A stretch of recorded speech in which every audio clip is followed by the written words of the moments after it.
I had circled the dates on my calendar months ago, printed confirmations still tucked into a neat folder on my desk. It was going to be the first real vacation I'd taken in years. One I paid for and planned without asking anyone's permission, but the moment I mentioned Greece at Sunday dinner, my sister smiled like she already had a better idea. "Funny coincidence," she said lightly, smoothing her daughter's hair.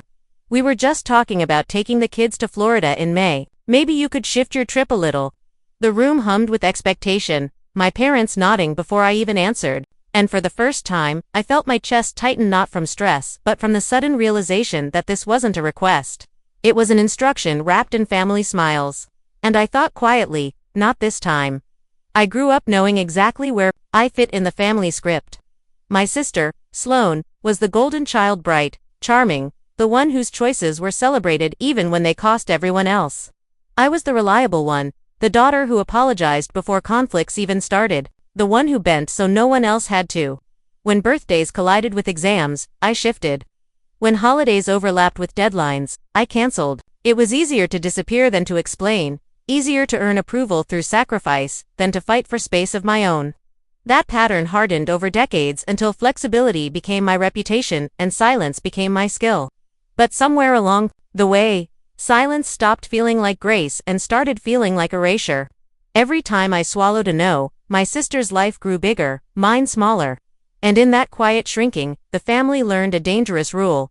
My time was always negotiable. Planning Greece felt like breathing after years underwater. I had spent months cutting back on little luxuries, skipping takeout, tracking sales, even tucking $5 bills into an envelope labeled someday.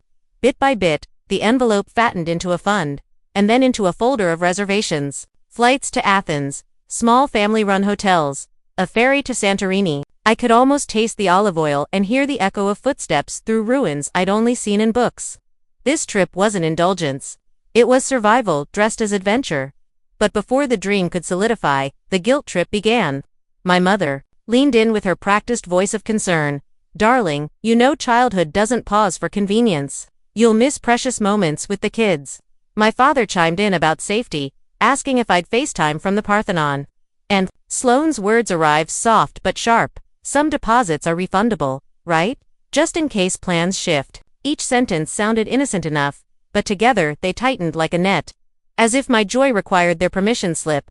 The cruelest part was how quickly guilt masqueraded as love. They weren't asking me to cancel a haircut. They were asking me to erase myself again. And for once, I felt the weight of the choice, Greece or family approval. My dream, or their convenience. The trip I had earned, or the role I was expected to play. The first dinner was only the beginning. Soon the pressure arrived in layers, rehearsed like a family play where everyone knew their lines but me. My parents called separately, both framing their requests as gentle nudges. My mother listed quiet houses available in May, hinting that a good daughter would bend for harmony. My father told me about a neighbor's funeral, weaving in how regret lingers longer than inconvenience. And Sloane, always the diplomat, positioned her children as the closing argument. "They'll be crushed if their aunt isn't there," she murmured, eyes wide with practiced sympathy. Then came the discovery that made my stomach drop. A group chat I hadn't been included in. One where extended family traded strategies on how to persuade me. Screenshots forwarded by a cousin showed my reliability turned into a weapon. "She always gives in eventually," someone typed. That single sentence hit harder than any plea, because it proved what I had long suspected. This wasn't about a vacation. It was about control, dressed up as family tradition. Even the details betrayed choreography. A calendar magnet hiding due dates. Envelopes with prepaid tickets stamped weeks before my announcement. The message was clear. Their plans mattered more than mine, and my consent was an afterthought. Every phone call, every text, every carefully staged dinner was designed to make my no dissolve into silence. But silence was beginning to feel unbearable. I could either keep playing the role they rehearsed for me, or I could finally break script. And the more they tightened the net, the more I felt something unexpected stirring beneath the guilt tanger, clean enough to sharpen into resolve. The breaking point didn't arrive with fireworks. It arrived in a quiet office, fluorescent lights humming while my therapist slid a note card across the desk. On it were 3 plain sentences. "I understand you're disappointed. My decision is final. I'm not debating." They looked ordinary, almost fragile. but they landed in my chest like armor I had never worn before. For years, my apologies had started before conflict even existed. I filled silence with sorry the way other people filled air with breath. But what if I didn't? What if I let silence do its own work? That question lingered, stubborn and terrifying, until it began to sound like freedom, so I practiced. I said the words into my mirror until they stopped trembling. I wrote them in my notebook beside the word enough, underlined twice. And when the phone rang again with another round of persuasion, I used them. My voice didn't rise, didn't plead, didn't seek permission. It simply held steady. The reaction was immediate. My mother's pause, sharp. My father's sigh, heavy. Sloane's silence stretched. For the first time, I hadn't given them the script they expected, and in that small refusal, something inside me loosened. My shoulders felt less like beams holding up a ceiling and more like shoulders again. Saying no wasn't rebellion. It was reclamation, and once I realized I could survive the discomfort of their disappointment, I understood the truth. The real danger wasn't conflict. The real danger was disappearing completely. The banquet room was arranged like a stage.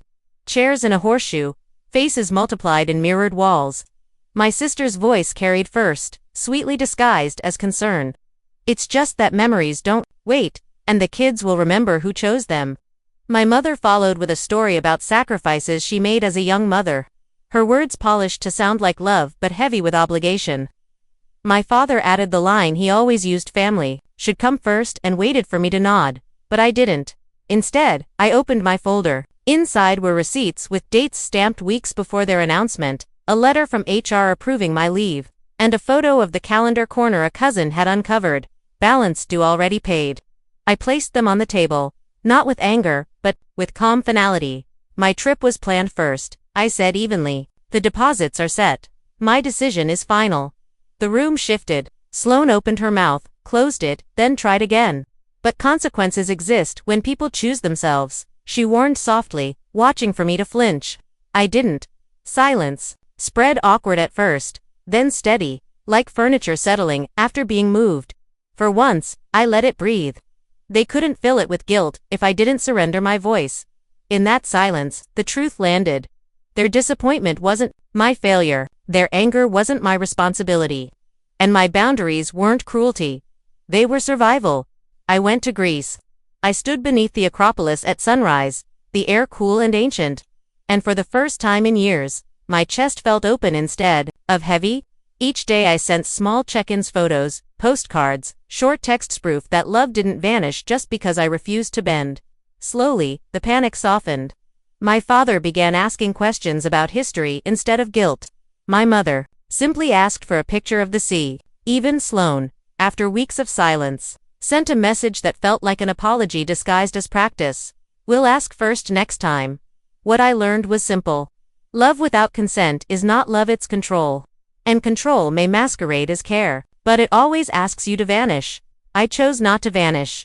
One chose myself. And in choosing myself, I discovered the kind of love that finally had room to breathe.